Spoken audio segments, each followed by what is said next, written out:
कलमा बैराज के उड़ीसा की तरफ रेगिस्तान और छत्तीसगढ़ की तरफ समुद्र।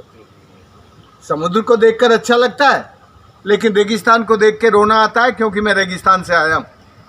जहाँ रेगिस्तान होता है वहाँ लोग उजड़ जाते हैं, पर ये तो नदी का रेगिस्तान है। इस नदी को अपने जीवन का अधिकार है। इस नदी को ऊपर से लेकर नीचे तक नदी की अविरलता के लिए और नदी की निर्मलता के लिए हमें काम करने की ज़रूरत है।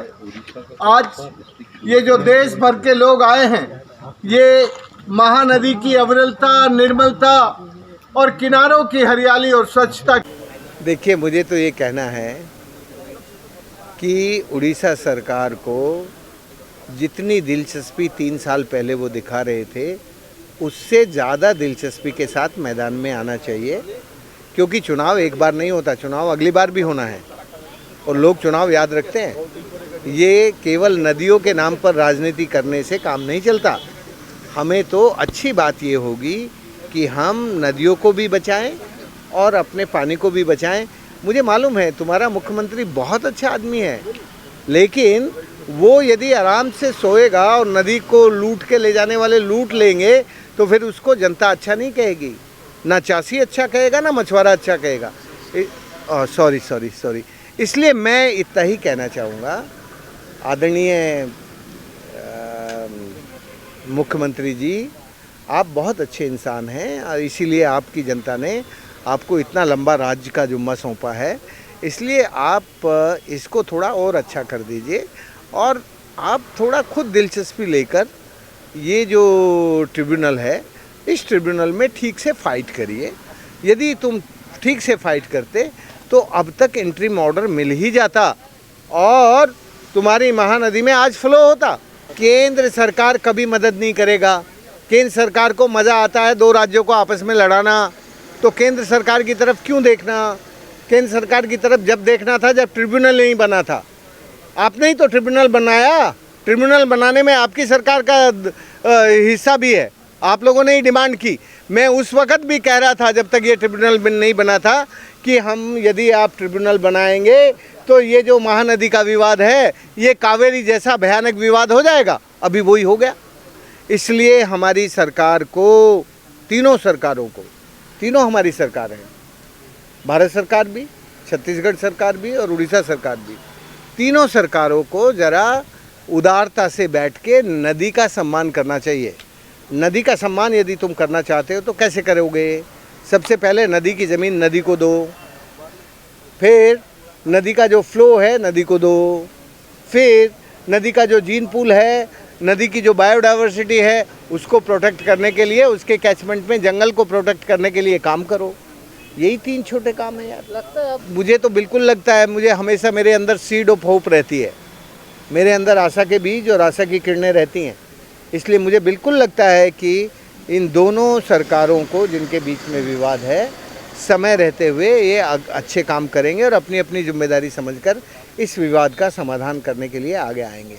वो कैंसिल इसलिए हो रहा है कि सरकारें इंटरेस्ट नहीं ले रही हैं। सरकारें इस विवाद को अगले चुनाव तक टालना चाहती हैं।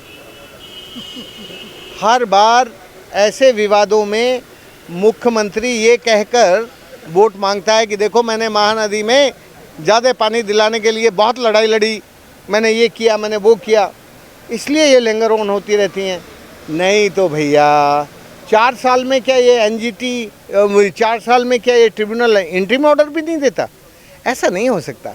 जब सरकारें सचेत होती हैं तब ट्रिब्यूनल अपनी जिम्मेदारी समझकर काम करता है। अभी सरकारें सोई हुई हैं तो फिर जजों को नौकरी चाहिए, तनख्वाह चाहिए, वकीलों को फीस चाहिए, दोनों की फीस भी हो रही है, तारीख पे तारीख लग रही हैं और जजों की तनख्वाहें भी पक्की हो रही हैं। फिर फैसला कैसे होगा? फैसला होगा जब राज्य सरकारें अपनी जिम्मेदारी समझकर दोनों मिलकर इसका समाधान ढूंढने की कोशिश करेंगी। और इसका समाधान सिंपल है।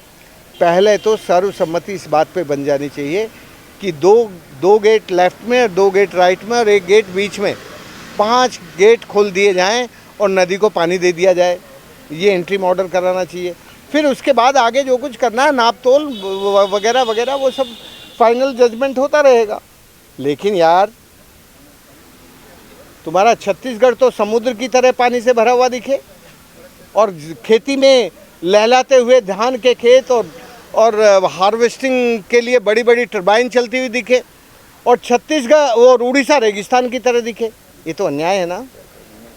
Same agro ecological climatic zone है छत्तीसगढ़ की और same agro ecological climatic zone है उड़ीसा की, तो दोनों में एक जैसी खेती होनी चाहिए थी ना, दोनों में एक जैसा पानी होना चाहिए था ना। क्यों नहीं है?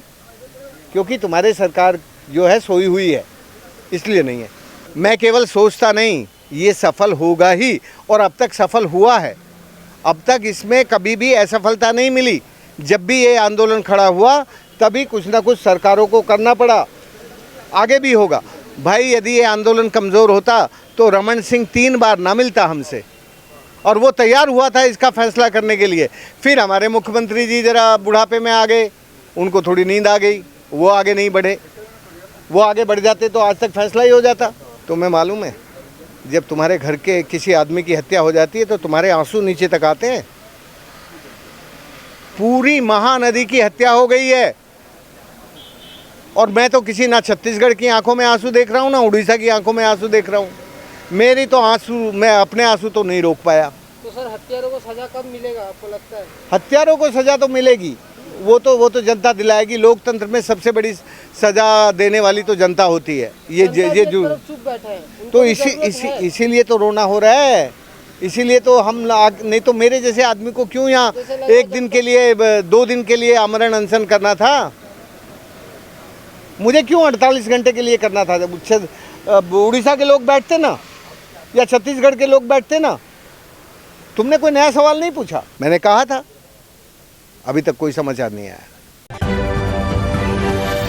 आपण देखुछंती सत्य न्यूज 24।